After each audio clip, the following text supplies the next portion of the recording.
बिहार सरकार सबकी है। यह हम नहीं, बिहार चुनाव से पूर्व मुख्यालयों के बाहर लगे विशालकाय बोर्ड कह रहे थे कि सरकार सबकी है, हिंदू, मुस्लिम, ईसाई सबकी। वो तो भला हो एथिज्म के नवाब शरीफ अरमीन नवाबी का कि उनके पूर्वज सिकंदर के साथ बैठकर बिहार नहीं आ गए थे, नहीं तो सरकार अरमीन जैसों की भी होती एवं एथिस्ट रिपब्लिक नामक पेज की को एडमिन भी होती। माननीय मुख्यमंत्री ने गत 20 वर्षों में अपने चाणक्य समान बुद्धिबल व उच्च स्तरीय राजकलाओं का प्रदर्शन कर बिहार की सभी छोटी मोटी समस्याओं को बाबा करीम खां बंगाली की रूहानी शक्तियों द्वारा उत्पन्न हुई औषधियों का उपयोग कर हल कर डाला है। छोटी मोटी समस्याएं जैसे बढ़ती बेरोजगारी, महिलाओं के खिलाफ अपराध, राज्य में हर वर्ष आती बाढ़ से होने वाला जनमाल का नुकसान, बिना बाढ़ आए ही हर वर्ष राजधानी पटना वासियों को बाढ़ का आनंद प्रदान करती उच्च कोटि की जल निकास यानी ड्रेनेज व्यवस्था, एक बार पुनः जन्म लेता जंगल राज आदि आदि सबका समाधान हो चुका है।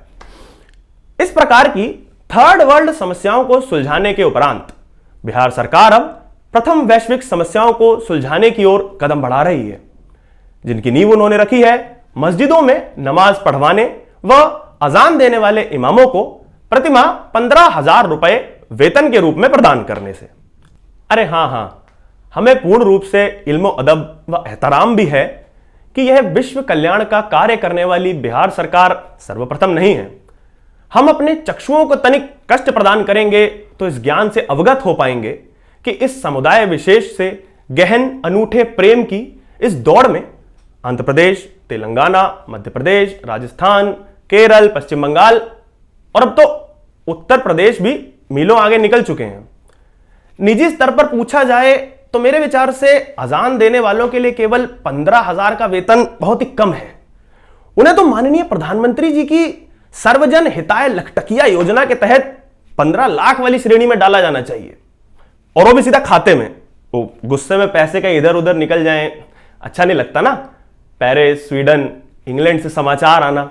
अजान देने वालों को एक बड़ा वेतन इसलिए भी प्रदान किया जाना चाहिए क्योंकि अगर देखा जाए तो देश की जीडीपी की वृद्धि में परोक्ष रूप से बड़ा योगदान उन्हीं का ही तो है। अरे सुबह 4 बजे अगर तुम्हारी चिर निद्रा से जगाकर मौलवी साहब तुम्हें ऑफिस जाने का मोटिवेशन न दें तो क्या खाक देश की प्रगति में अपना योगदान दे पाओगे तुम, आलसी कुफ्फारों? यही तो विडंबना है मानव जाति के साथ। मनुष्य को अपने भले बुरे का ज्ञान ही नहीं है।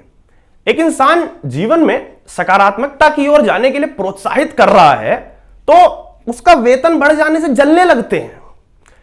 अभी सरकार मोहल्ले में किसी मदिरा के ठेके का लाइसेंस दे दे, तब देखिए मनमोहक मंचला मन चंचल चतुर चुलबुरे वानर की भांति किस प्रकार कुलांचे मारने लगेगा, जबकि मदिरा तो हराम भी है। हराम हलाल से याद आया, नमाज जैसे हलाल कृत्य का आयोजन करवाने वाले मौलवी जी की प्रगति से भी कुछ दुर्जनों के अंग विशेष में ज्वाला की उत्पत्ति हो रही है।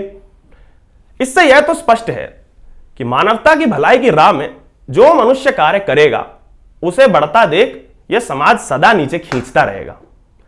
देश में हर साल लाखों लोग सड़क हादसों के शिकार होते हैं।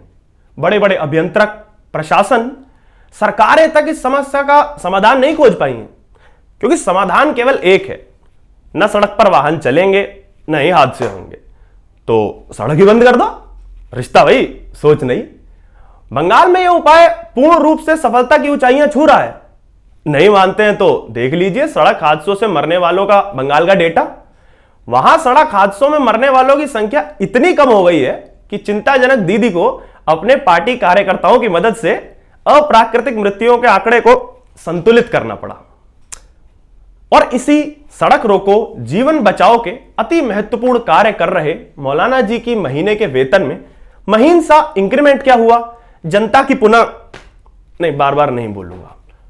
और कुछ लोग कुतर्क दे रहे हैं कि यह करदाता के पैसे का दुरुपयोग है, टैक्स का पैसा इस प्रकार तुष्टीकरण की राजनीति के लिए उपयोग नहीं होना चाहिए। अरे लंठ बुद्धियों, देश की प्रगति के लिए तो लिया जाता है टैक्स, और जीडीपी बढ़ना, अर्थव्यवस्था चढ़ना, हादसे कम होना, यही सब तो है एक प्रगतिशील राष्ट्र के प्रतीक। ओम शांति।